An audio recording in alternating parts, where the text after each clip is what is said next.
Hello, this is Wyatt Barris for the Hydro Warrior page. I'm here with Ashley Snyder, and I'm going to interview her for the Hydro Warrior blog. Say hello, Ashley. Hi! Wyatt's interviewing me because I'm technologically challenged. Judge me not. So, Ashley, could you please tell us your involvement with hydrocephalus? How do you have hydrocephalus? Yes, I have hydrocephalus. Would you like me to tell you about when I was diagnosed and that sort of thing, like my story with it, Wyatt, or Yeah. what are you asking? Okay. Well, I was diagnosed when I was around 2 or 3. For a while, I had struggled just like with development and that sort of thing. Doctors told my mom that I was just stupid. So that was really sweet. But of course, my mom didn't believe them, and so she took me to get examined by like a neurological specialist. And so that led to me going to my first of a few surgeries at Johns Hopkins. Of course, y'all know with hydro, like there's a risk of you being impaired and not continuing to develop. My parents wanted to go forward anyway, so I did, and I had my first like 3 or 4 when I was like 2 or 3 years old. And so then I spent a lot of time in PT and OT and got a lot better, thank goodness. Still kind of sucky at sports, so there's that, but it's fine. And then I really kind of forgot that I really had hydro because I didn't really get it. And my parents wanted me to like grow up and not feel like I was tied down by something and like I was kind of like predetermined destiny sort of thing. So I got interested in it in high school when I did my first research paper. And I researched it and I realized, holy crap, this is a lot more serious than I thought it was. Well, ironically enough, at the time I started getting really sick. I was having really bad headaches, like tired all the time. I could go to school and I couldn't tell you like what I did that day. I mean, it was awful. And so I made my parents, when we went to my neurosurgeon for my yearly checkup in like at Hopkins, I had said to him, I was like, dude, like there's something going on. And he was like, okay, well, I'll take an x-ray because I take one anyway. And he takes it and he's like, no, there's nothing. I'm like, I'm telling you, like I'm suffering hardcore, like you need to fix it. And he's like, well, I can't find anything on the x-ray. I'm like what is it going to take for me to get some help? So all these years go by and we go on family vacation. It's like my senior year of high school. And I feel like I've overdone it in the gym because there's this abdominal pain like won't go away. Well, so a couple of days later, I'm at my aunt's funeral because she passed away really suddenly, and I was supposed to get out of bed, and my head I literally thought was gonna like burst off my body. Well, so the next day I had 106 fever, and then they decided it was probably okay for me to go to the hospital. So I had 3 or 4 more surgeries, missed like a month of school. But other than that, I've been pretty happy with the no complications, and since I've been at college, I haven't had any. But since that happening to me, I've kind of realized I'm not invincible, and that's why I'm a lot more involved with Teens Take Charge because like it really it can happen to you again, even though you think that it won't. And I guess I kind of didn't realize that, and it was kind of a reality check for me because I was like, man, this sucks. So after it happened a second time, then Jen contacted me, and I got in touch with Teens Take Charge, and then Hydro Warrior, which, P.S., I'm one of the admins for this page, y'all, and I feel really bad because I'm a slacker, so there's that.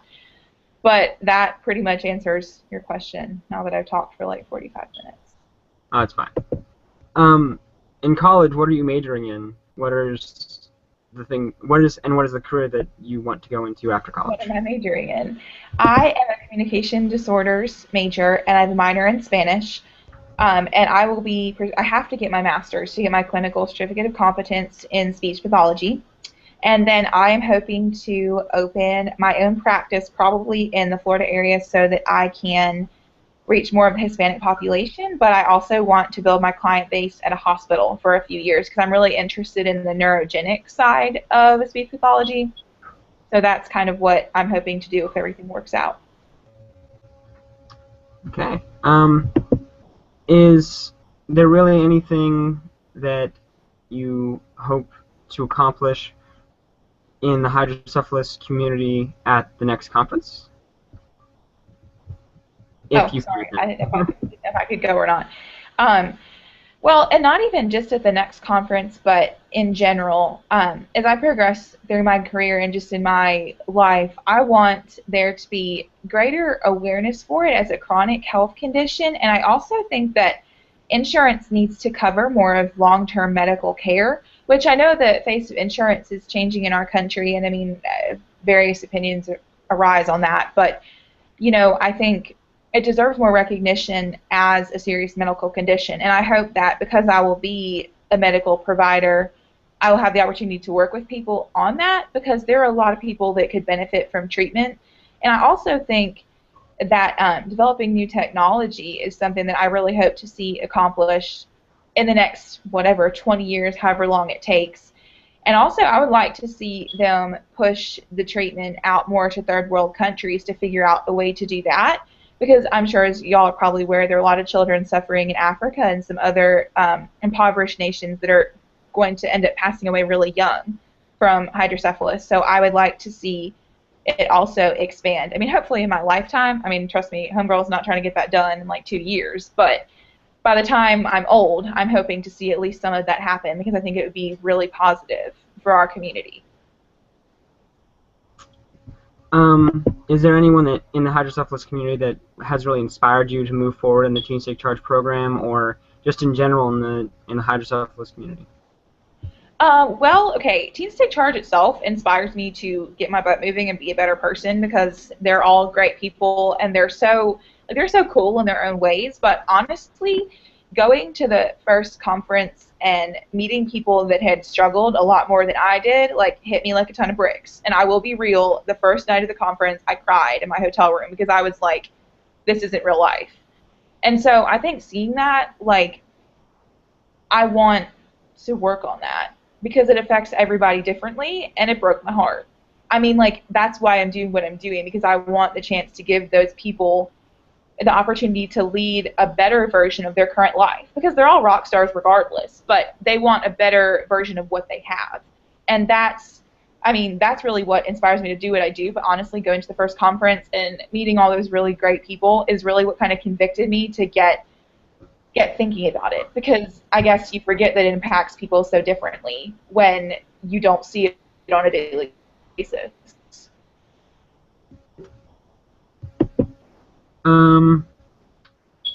Is there anything you would like to say to the Hydrocephalus Association in general, to the founding members, or to anyone just in the Hydrocephalus Association? Uh-oh, I think we might have lost her.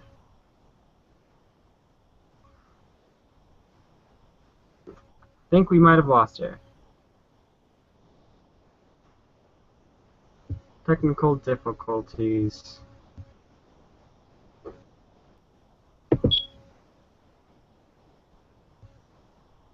Ashley, Yeah, are you I there? can hear you, but your face isn't moving. Ah. That happens sometimes. Okay. Can you repeat your last question? Okay. Is there really anything you would like to say to the Hydrocephalus Association or Teens Take Charge, just to kind of as a motivation, or anything that to thank them, or to say to the future, like to what Just to do to people with hydrocephalus in general, or just to like Teens Take Charge and HA? To both. Okay. Well, to Teens Take Charge and HA, y'all are awesome, and I really appreciate the opportunity to be involved in this community, because I have kind of found myself through being involved with it, and I appreciate you for making me feel accepted exactly as who I am, because y'all, like, seriously, I'm weird. You probably can't tell through this video, but, like, totally weird. So I really appreciate the fact that, like, it's a place where people can learn and be educated. And, I'm really grateful for the experience to be on Teens Take Charge, because, not everyone gets to be. So, like, that to me is really special, and it's been really fun. I'm so grateful to all of y'all for all of the friendships that we've made, and just, like, being able to stay in touch with y'all, hear about y'all's lives, because God knows I do that a lot. Like, it's been a really big blessing for me. And to people with hydro, this is something I say to myself pretty much on a daily basis, but there is no such thing as I can't. And you may hear that you can't do things. You may hear that you'll never fill in the blank. You'll never whatever. You can't whatever. And, the only person that controls you is yourself. Like, if you would have told me that I was going to graduate from a really good university in 3 years when I was so sick, I would have laughed in your face. But my point is, like, y'all are great. Y'all are smart. Go get it. Like, whatever you want, go get it. And you know what? If you try for it and it takes you a really long time to get it, okay, so greatness takes time. If you try for it and you never get it, well, there might be better things in store for you, because sometimes it's like, oh, wrong way, not for you. So, like, don't ever limit yourself based on what you think you can do, because a lot of the time you sell yourself short. And I know that so many people in this community, probably watching this right now, could get out there and make a difference. Like, figure out what you want, go the heck and get it, because nothing's impossible for you. And if you believe in yourself, I know y'all are rock stars. You're going to do such great things. And you need to remember that, because there is no such thing as I can't unless you make it a thing. And you better not, because I will find out about it and I will not be happy. Are there any final remarks that you would like to make? Y'all should visit this page more, because if you don't, because Wyatt works really hard on it. I should work really hard on it. Whoops. So there's that. But Wyatt works really hard on it, and it'd be really great if y'all could, like, tell your friends to like it and post comments. Nice comments, please. Not hostile, whatever. Nice comments. And, like, if you want to, you can write Wyatt a message and tell him you appreciate the work that he's done, because it's really fun for us to have a community to get together and, like, hang out, share our thoughts, that sort of thing, and post more on the page. Not that I don't enjoy Wyatt's quotes of the day, because I do, but, like, talk. Obviously, I talk a lot, so no judgment here. Talk and visit us. And thanks for listening to me. And hopefully I'll get to talk to some of y'all soon. So thanks. Yeah. Thank you so much, Ashley. I mean, I really appreciate you doing this interview, and I mean, this was the best way to do it, I guess. I mean, yeah, that's fine. You had to put up with me being not the best interviewer, but I mean, come on. Why? I'm used to you. It's okay. You'll get less nervous. The older you get, the less nervous you get. It's fine. I don't judge you. But no, I mean, I'm happy to do it, and you caught me on a good night, because tomorrow I'll be in Jacksonville for Rebecca's wedding. So this is, I mean, it's good that we did it today, because if not, it would have been like Monday or something. And see, addendum A, Monday, not a good day to talk to me unless you want to watch me make a craft for a 5-year-old child. So there's that. Speaking of which, I need to go make a sun in a little while, because I think that's what Monday's craft is going to be. But, and I'm not artistic. There's that too. But, no, and I'm glad we got to catch up. It's probably your dinner time. So, but, like, whatever. Text me later or something. Tell mother and father and beloved muchacho that I said hello. I will. And I will talk to you soon, okay? Okay. All right. See you later. See ya.